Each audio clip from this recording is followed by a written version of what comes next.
Setiap suara berarti, setiap dialog bermakna.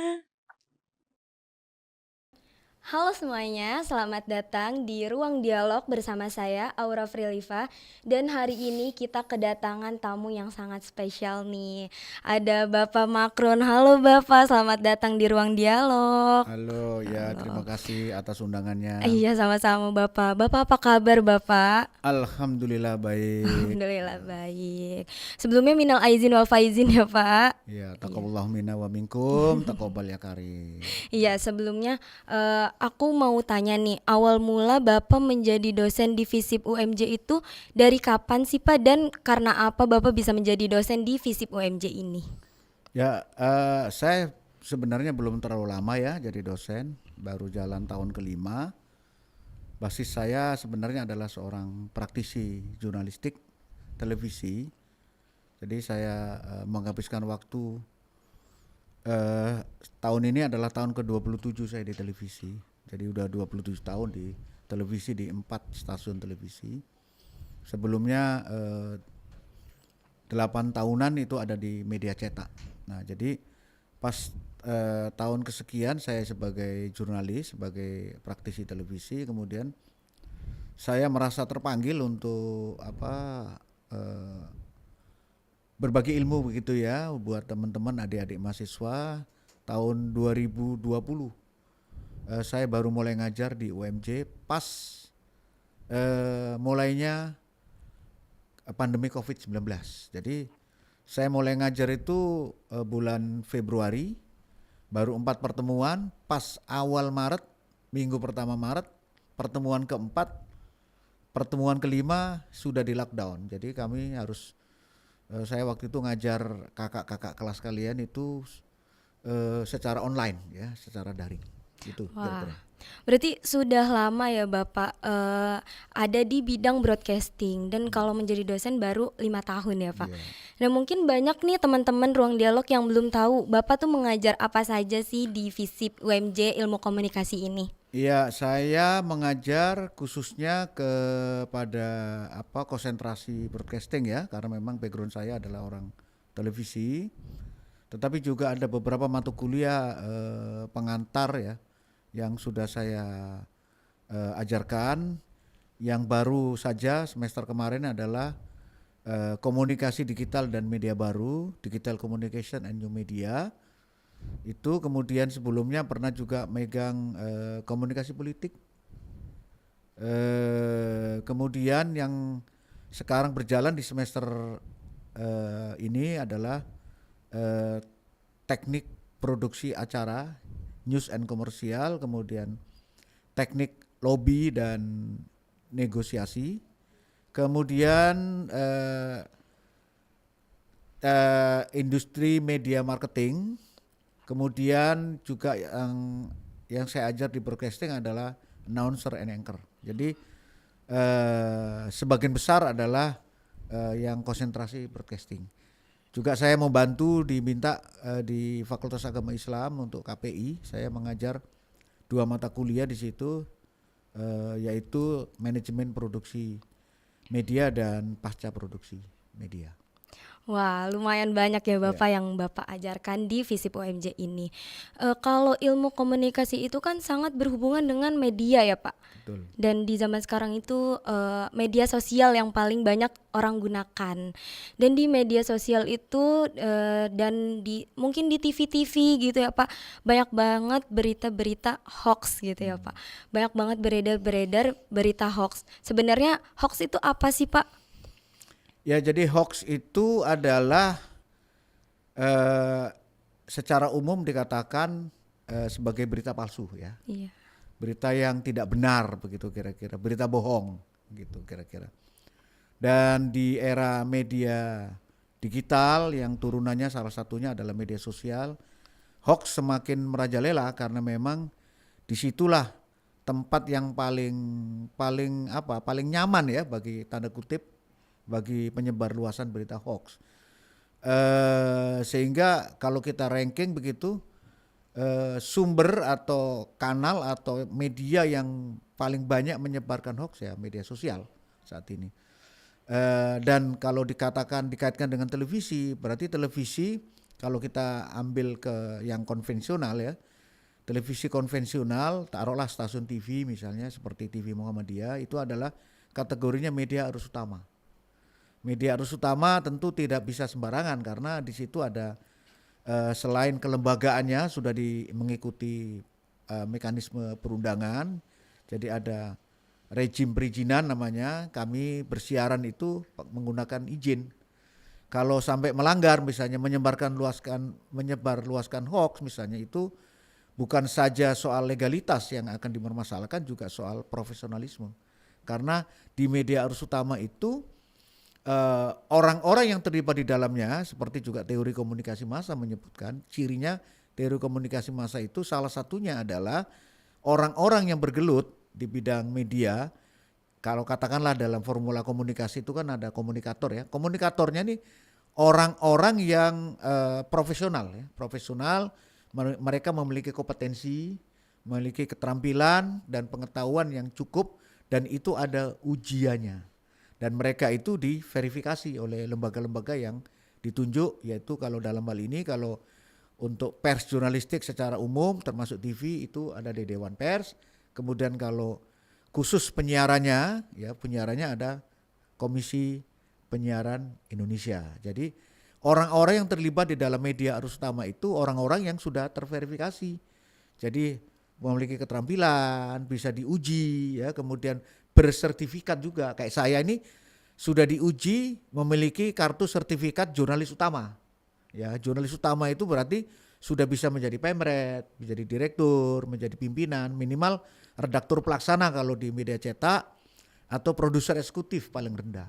Nah jadi, dan gak mungkin kalau media arus utama itu sebagai ternaknya hoax, karena kita diatur oleh sedemikian regulasi yang begitu banyak, dan lembaga pengawasnya jelas, entitasnya jelas, dan ada semacam pengawasan sehingga kalau kita sampai menyebarkan hoax itu akan dikenai sanksi.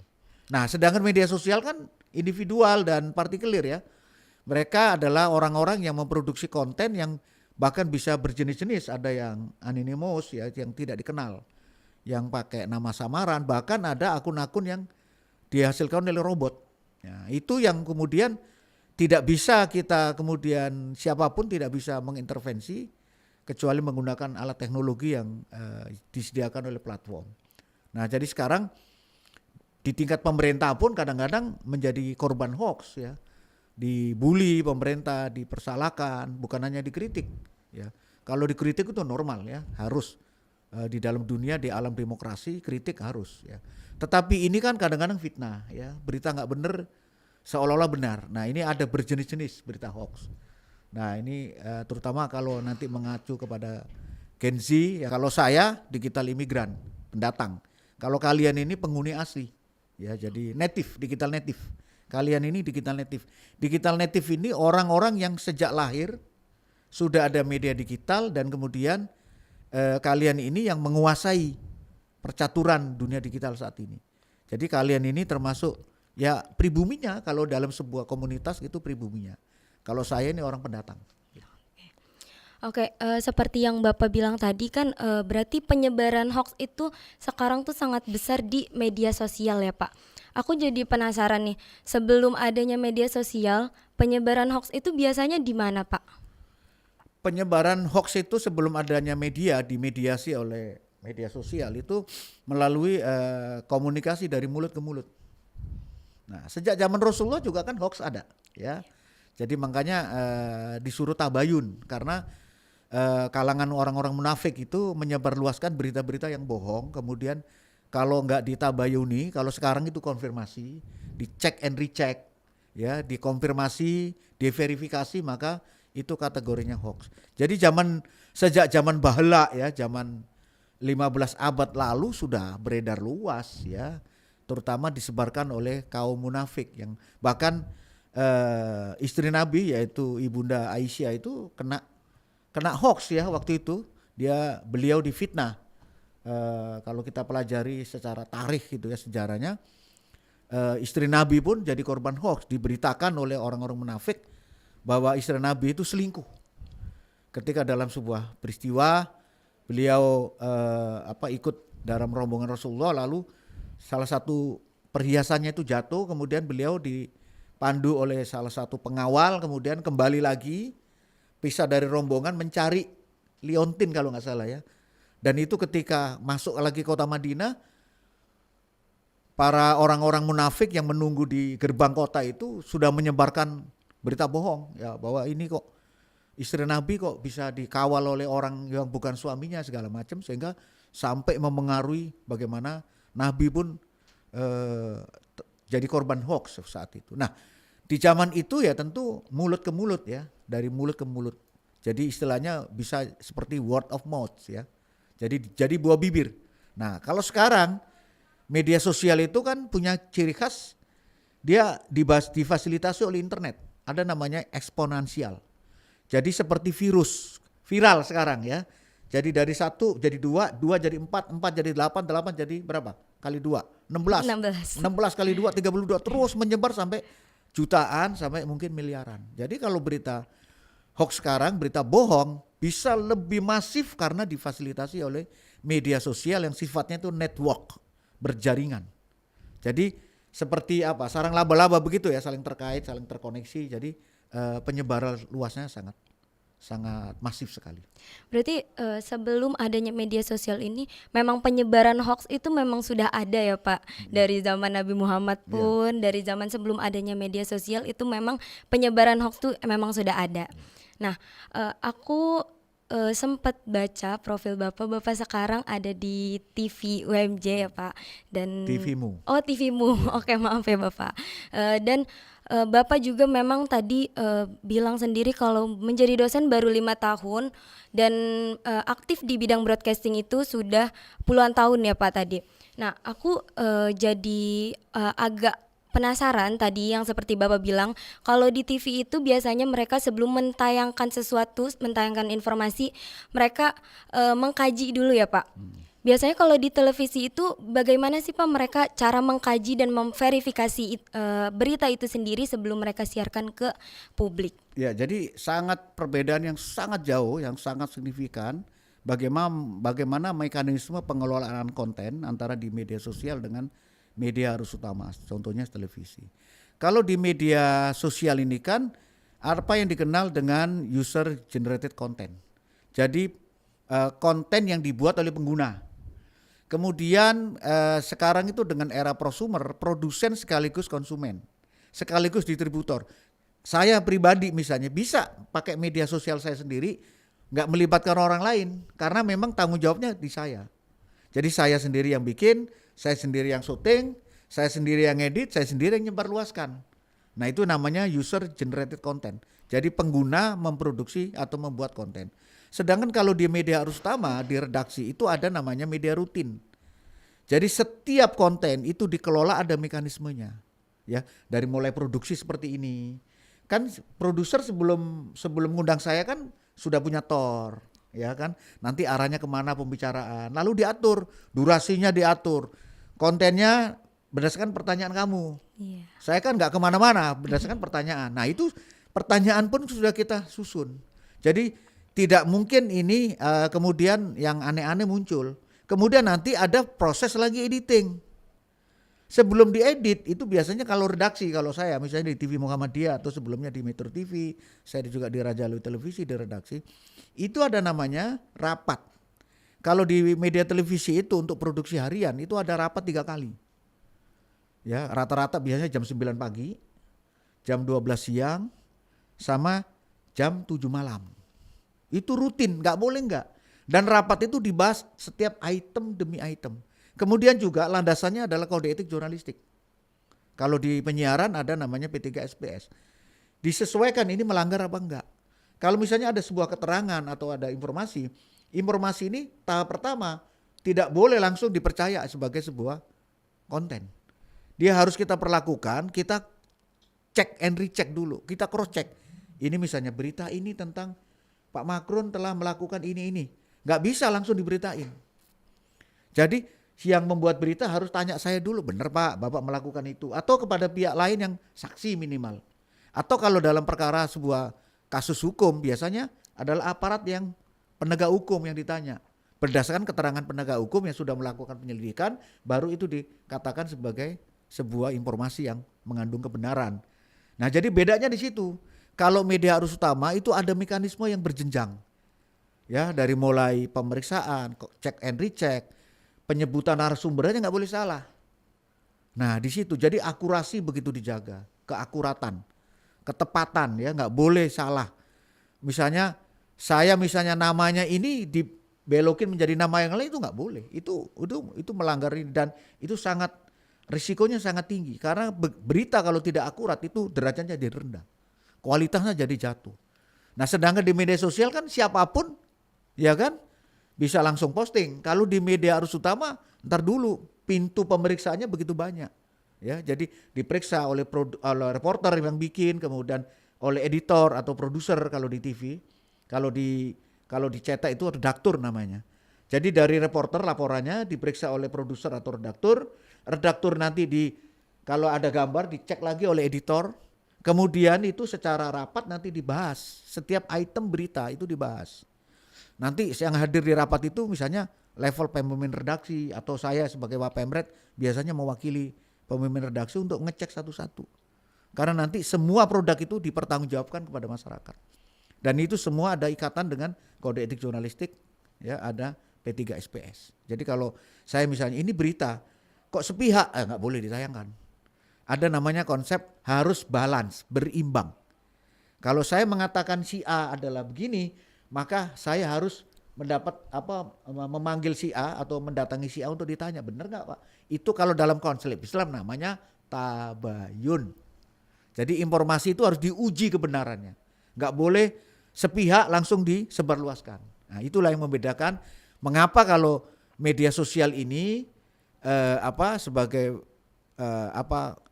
tempat sarangnya hoax, karena memang secara mekanisme pengelolaan kontennya sangat-sangat jauh berbeda.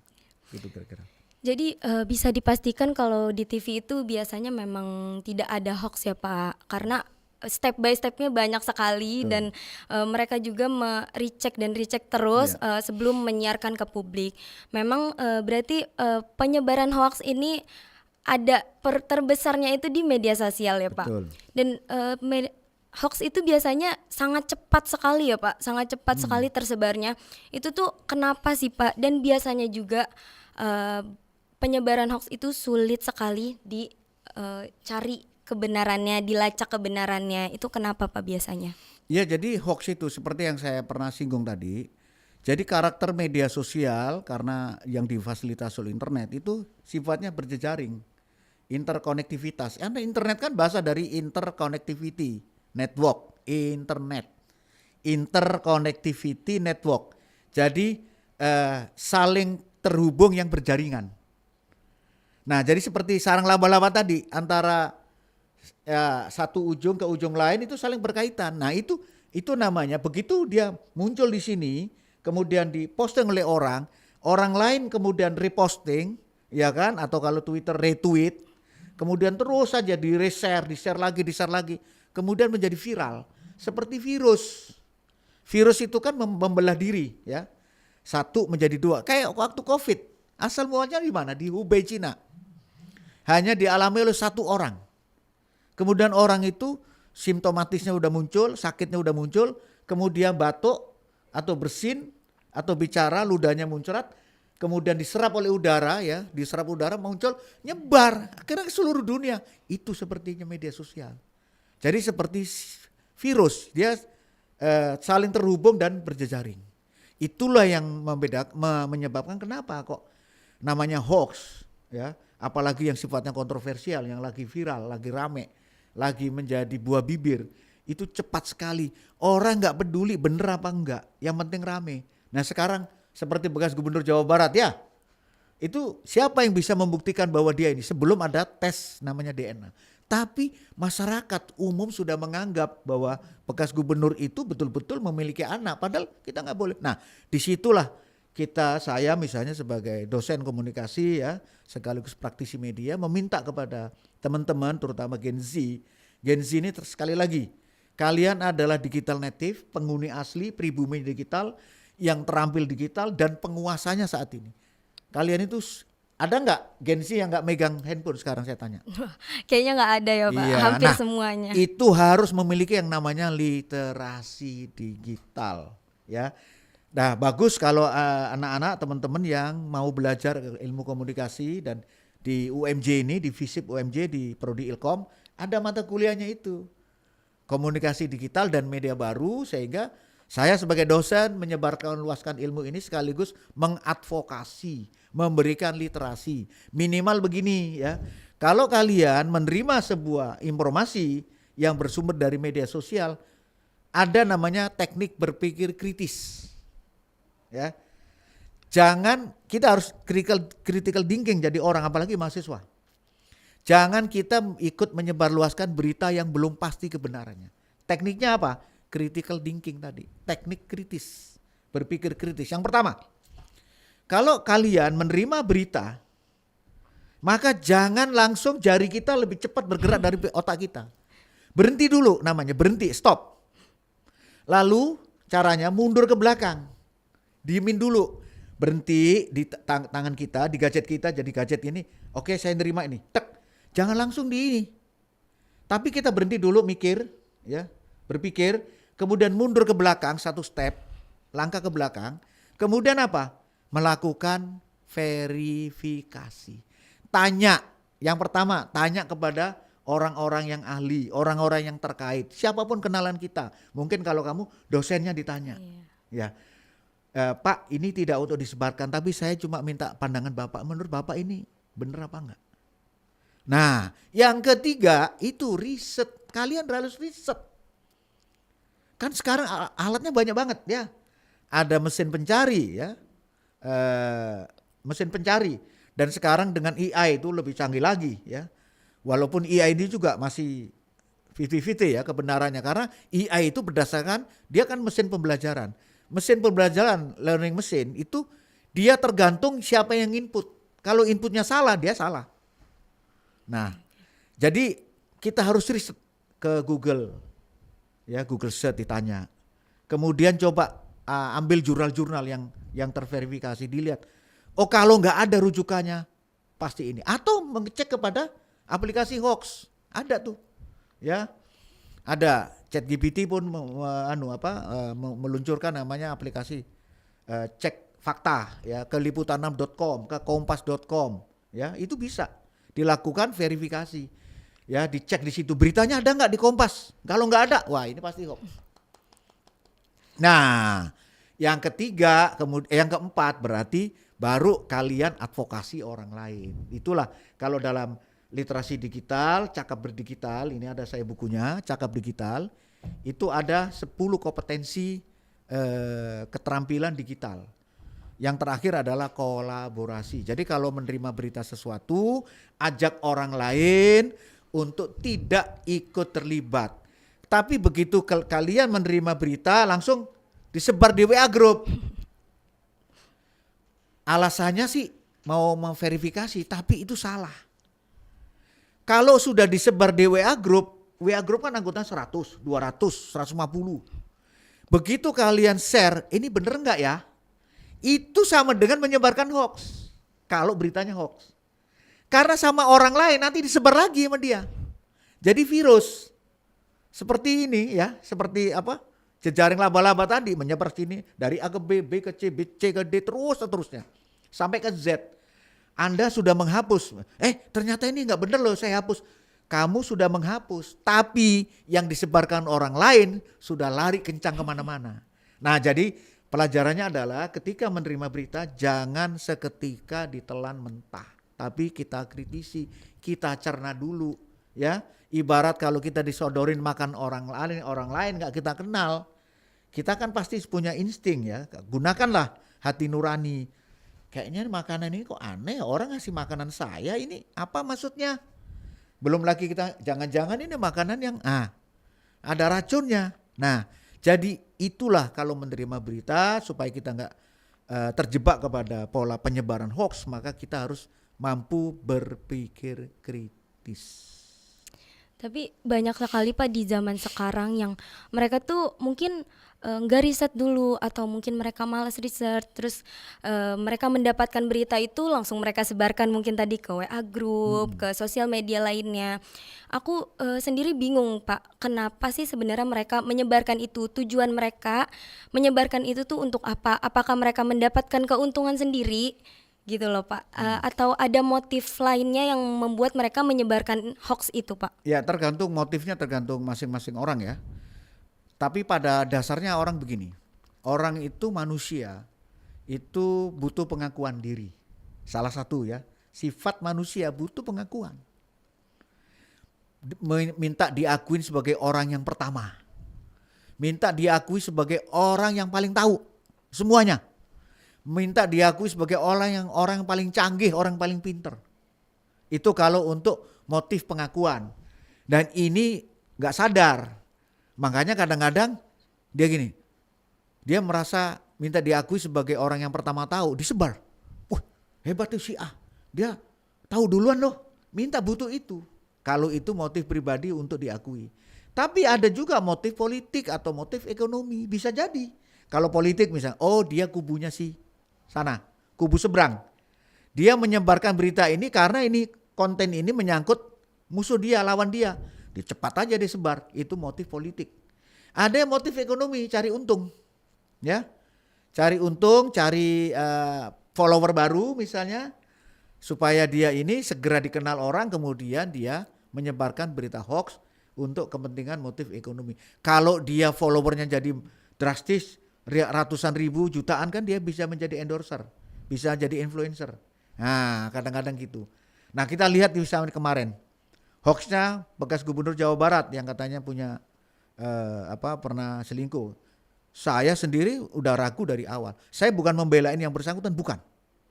Tapi saya sebagai orang yang apalagi dosen ilmu komunikasi, pertama kita harus menyaksikan informasi itu sebelum ada bukti yang konkret.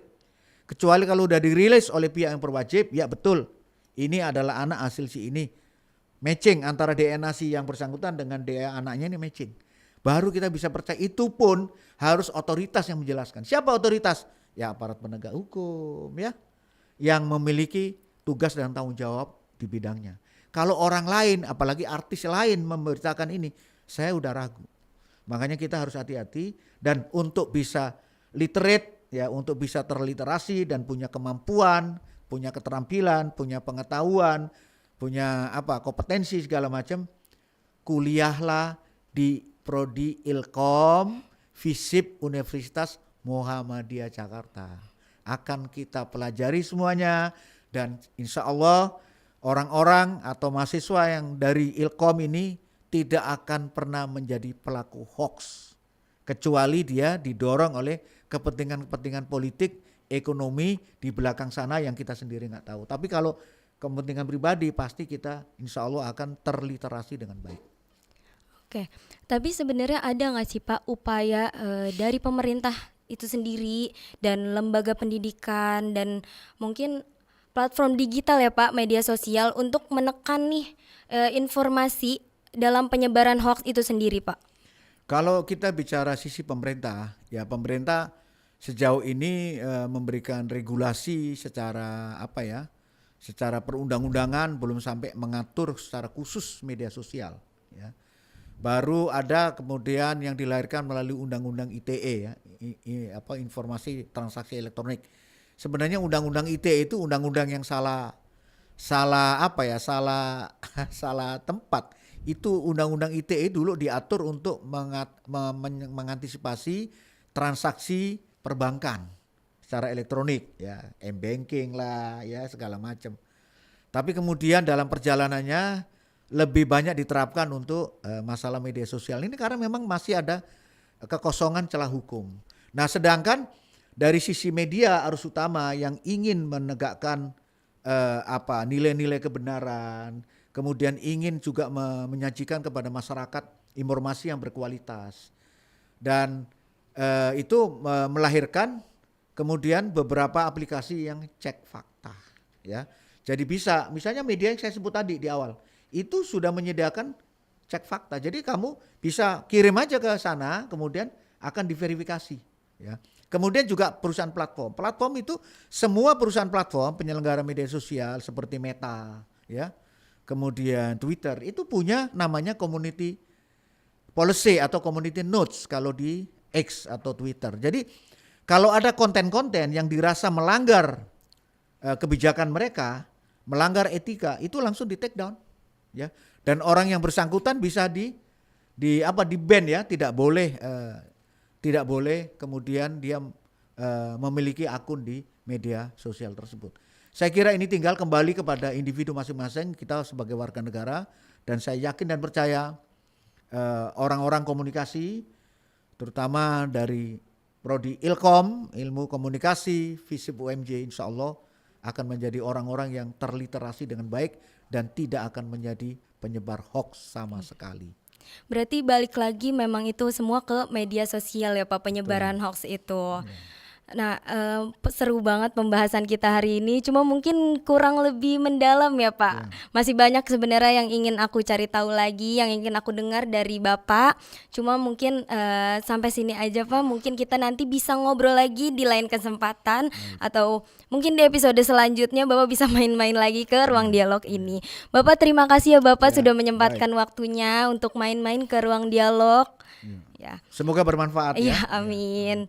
Terima kasih ya Bapak, dan terima kasih juga teman-teman semuanya yang sudah menonton Ruang Dialog, karena setiap suara berarti, setiap dialog bermakna. Dadah.